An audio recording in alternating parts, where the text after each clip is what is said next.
હે જગદંબા, હે સામુંડમાં હું કેવો ભાગ્યશાળી છું કે તમે મારી સામે હાજરા હજુર છો.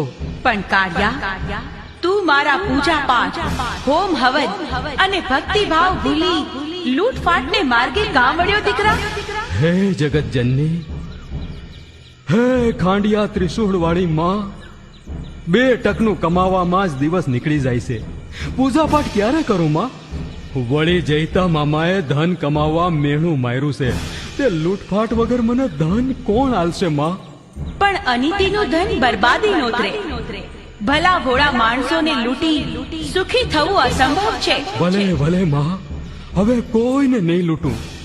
પણ હે જગદંબા, આજ તો હું મારી ગાય ગોતી ગોતીને થાયકો છું, ક્યાંય નથી જળતી. યાદ કર દીકરા, એકવાર તારી નવહાગરી પાણીમાં ફસાઈ ગઈ હતી.